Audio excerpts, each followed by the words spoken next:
Hai everyone, perkenalkan nama saya Fedora Ripardian dengan NIM 2400758. Saya dari Prodi Pendidikan Ilmu Komputer angkatan 2024. Di sini saya akan mengerjakan tugas video dari mata kuliah analisis data. Sesuai yang kita tahu, kita di sini akan membahas tentang tabel yang sudah diberikan oleh Ibu.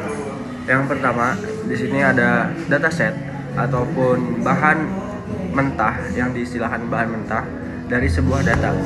Ibaratnya ketika kalian memasak, dataset itu beras ataupun sayur dan bumbu lah. Nah, dari dataset ini kalian bisa dilihat dari berupa angka penjualan, teks komentar, maupun foto, video, atau suara.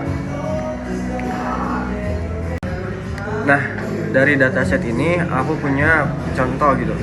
Contohnya gimana? Yang pertama ada penjualan tiket sebuah pertandingan sepak bola, kemudian harga, waktu pembelian, data umur, metode pembayaran, serta ulasan dari penonton setelah pembelian. Yang kedua yaitu adalah deep learning. Deep learning ini diistilahkan kalau datasetnya super besar dan rumit, maka manusia pasti akan susah mengolah datanya itu. Jadi di sini deep learning ini berfungsi sebagai otak buatan yang bisa belajar dengan polanya sendiri. Contohnya bagaimana? Contohnya yaitu mengenali wajah di foto atau menerjemahkan bahasa secara otomatis.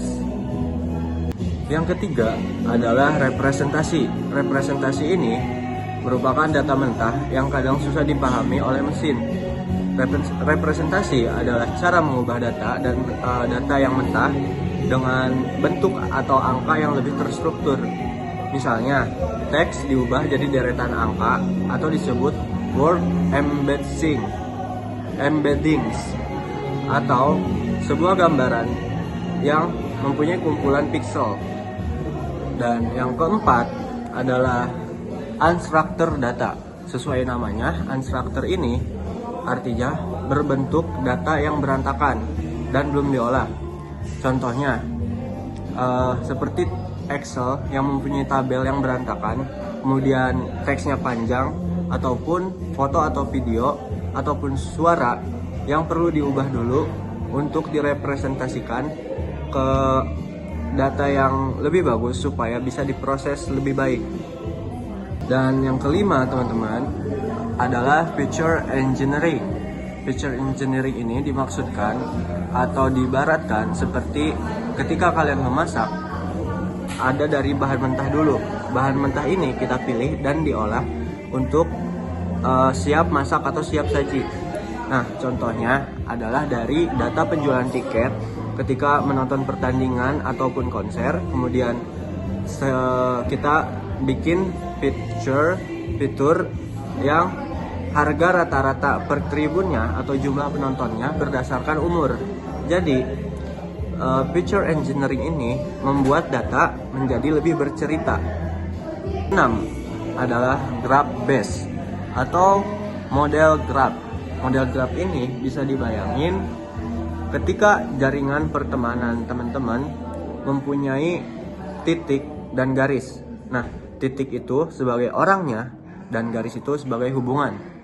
Jadi, graph based model atau model graph ini merupakan analisis hubungan yang misalnya misalnya siapa influencer terbesar di media sosial atau rute transportasi tercepat.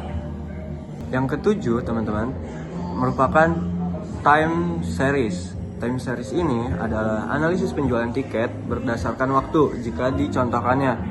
Nah, dari penjualan tiket itu kita bisa dianalisis bahwasanya waktunya seperti hari, kemudian jumlah tiket yang habis, dan contohnya adalah contoh datanya 2 hari menjelang pertandingan penjualan tiket melonjak 50%. Nah, data itu merupakan ada hari dan penjualan tiket yang melonjak 50%. Nah, dengan pola ini kita bisa memprediksi kapan tiket kemungkinan sold out. Yang ke-8 adalah association rule atau market basket. Market basket atau association rule ini merupakan peraturan dari sebuah data yang kita olah. Contohnya, orang yang beli tiket VIP biasanya juga beli merchandise official. Nah, sedangkan orang yang beli tiket ekonomi biasanya sering beli minuman di stadion. Nah, ini biasanya dipakai strategi untuk bundling membandingkan antara satu data yang di atas dengan satu yang di bawah. Kesembilan merupakan dimension reduction. Dimension reduction ini dimaksudkan ketika teman-teman mempunyai kebanyakan data, teman-teman pasti bakal pusing dengan data tersebut. Nah, fungsi dari dimension reduction ini untuk meringkas suatu data tanpa membuang informasi yang pentingnya. Misalnya, dari 100 faktor penonton, kita ringkas jadi 5 faktor utama yang paling mempengaruhi. Selanjutnya adalah clustering.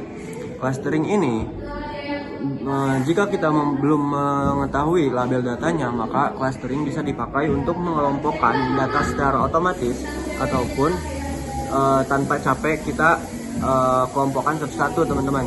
Jadi contohnya penonton dibagi menjadi 3 kelompok: mahasiswa, pekerja, dan yang berkeluarga. Nah, maka mesin akan mencari polanya tersendiri, teman-teman. Yang ke-11 adalah feature selection. Feature selection ini merupakan feature engineering yang membuat fitur terbaru. Feature selection itu memilih fitur yang berfungsi atau yang benar-benar berguna. Ibaratnya masak, dari banyak bumbu yang ada, cuman ada beberapa yang bikin enak, sisanya nggak usah dipakai. Maka resep itu akan tetap simpel dan tidak ribet karena yang tidak berguna tidak dipakai. Yang ke-12 adalah semi-supervised learning. Metode ini disebut juga belajar metode campuran atau metode belajar campuran.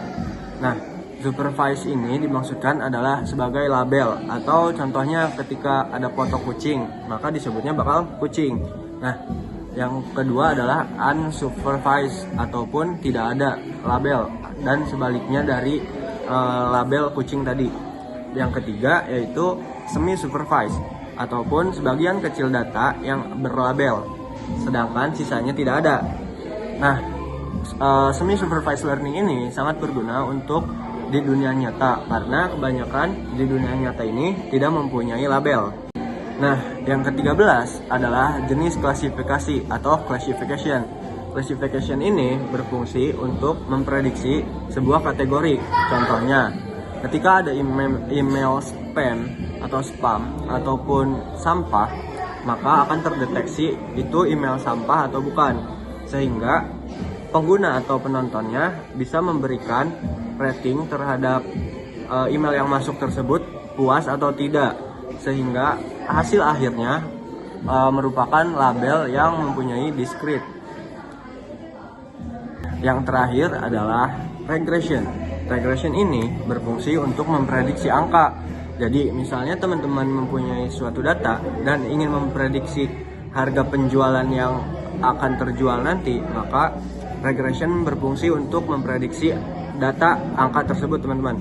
Contohnya, seberapa penjualan tiket, berapa tiket yang terjual minggu depan, maka teman-teman bisa dengan memasukkan regression ini.